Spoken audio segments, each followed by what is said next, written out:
合租室友总是长时间占用洗衣机，无论我什么时候想洗衣服，他都抢在前面。对不起，我刚放进去。拿出来。好的。他似乎从来不打伞，每到下雨天，家里的地板上到处都是水渍，他的房间里也会不断有不明液体流出。你房间是落雨的吗？没有。那这水是怎么回事啊？我泪腺比较发达。不上雨你割的吗？割里割的。到底是怎么回事啊？等天晴的时候我和你说。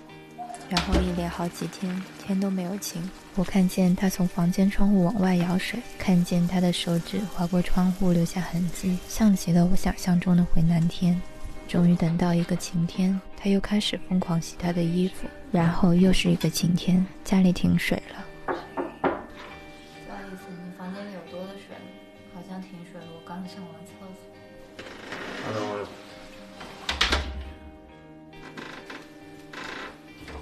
久等了。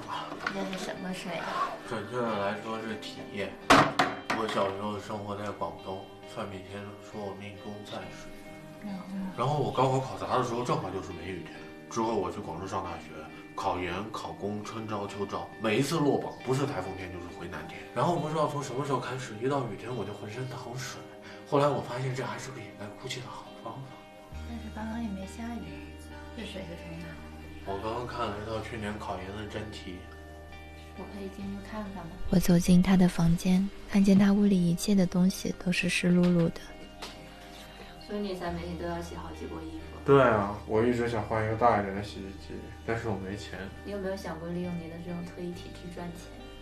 怎么赚？你知道游泳池的水值多少钱吗？正常泳池1周就得换一次水，一次成本就得1000，这座城市至少20个泳池，你去给游泳池灌水，每个月就能赚8万。你知道一个人造活过多少钱吗？我精确地测量了他身体产水的水质，发现它们完全符合国家规定的自来水标准，品尝起来也没有任何异味。发财了，发财了，发财了！以后你负责出水，我负责联系甲方养鱼的、造湖的、灌溉的，凡是需要水的我们都能供。开发你儿，我带你发财。但是我要在非常痛苦的情况下才能产生大量的水。痛苦是会阶人生梯。我考虑考虑。为了让他心甘情愿地实施我的发财大计，我先是给他买了一个大功率的吹风机，又给他的房间放满了干燥机，最重要的是一台真的能烘干的洗衣机。这是给我的吗？这样雨天的时候你就有干衣服穿啦。然后他从房间里抱出一堆又一堆的衣服，还有他的床单、玩偶。幸好是这种12千克大容量，要不然又得洗好几遍。这个不会把我的北极熊弄坏了？他们有个分子商业低温烘干技术，先吸水再烘干，专门保护脆弱的衣物。这不是衣物。保护脆弱的心灵总行了吧？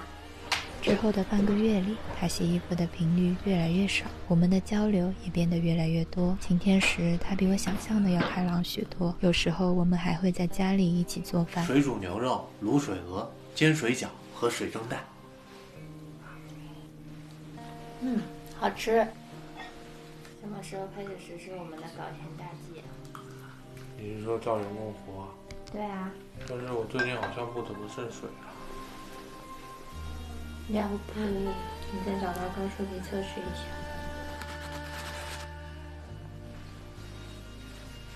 我跟你开玩笑的嘛，说不定就是你之前一直压力很大，又没得到什么照顾，才得了这个病。然后最近你一直有干衣服穿，心情又好，病自然就好啦。所以如果我真的好了的话，对你来说是好事还是坏事？其实那天窗外早就悄悄下起了雨，只是我们都不知道。是好事。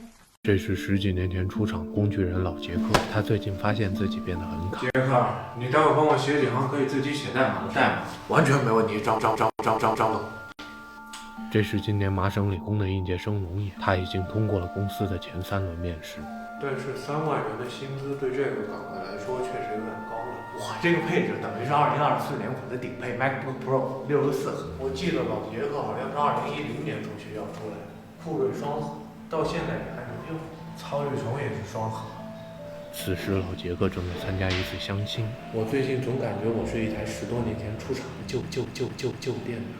怎么还是个结巴呀？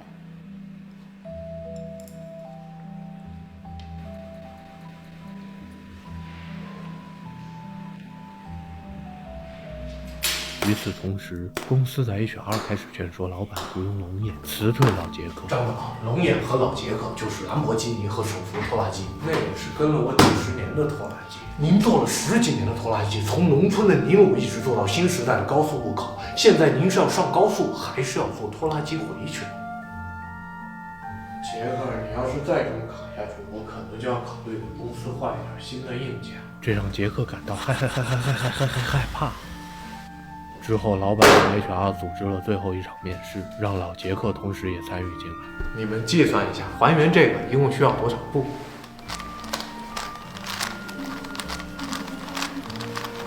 ？232步。杰克，你还原这个就行。好。什么动静？可能是他的风扇在散热。杰克，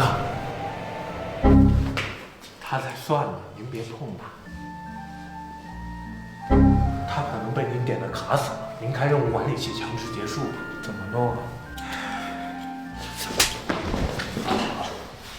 张导，需要我尝试恢复一下刚刚的计算进度吗？不用了。虽然老板非常于心不忍，但他还是决定拔掉老杰克的电源。拔电源前，老板给了他一个具有 N+1格电量的移动电源。这些电量够你用一阵子了，有空去医院看看吧，可能是中病毒了。杰克尔，大夫，什么症状？世界好像越来越复杂，我感觉我的 CPU 处理不过来了，卡了是吧？是，有时候还会直接宕机。你这种情况我见多了，就是一直不升级自己的配置，吃老本，跟不上时代。我觉得我自己挺努力的。那可能是运行时间太久，硬件老化了。我发现你对自己的认知有严重的偏差，你可能是中病毒了，是吧？您能治吗？您买这个杀毒卫士回去，没事干的时候对自己、对你的屋都照着。这能照出个什么？杀毒卫士当然是保护你。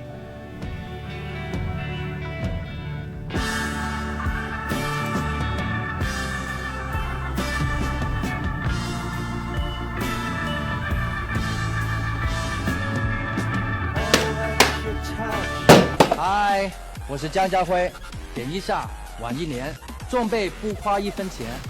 公司新招了一个很卷的同事，每天早上他都会给其他同事倒上一杯咖啡，然后偷偷在里面加上2颗褪黑素。为了不让大家上厕所摸鱼，他会主动长时间占据厕所，却在里面工作。我犯困，他给我拿风油精。你这个不管用，你没滴对地方，你得往眼睛里滴。我到点下班，他给我善意提醒。马总还没走，待会儿你把办公室里垃圾收拾完了再走。后来他竟然在办公室里打起了地铺。自动模式。几点了？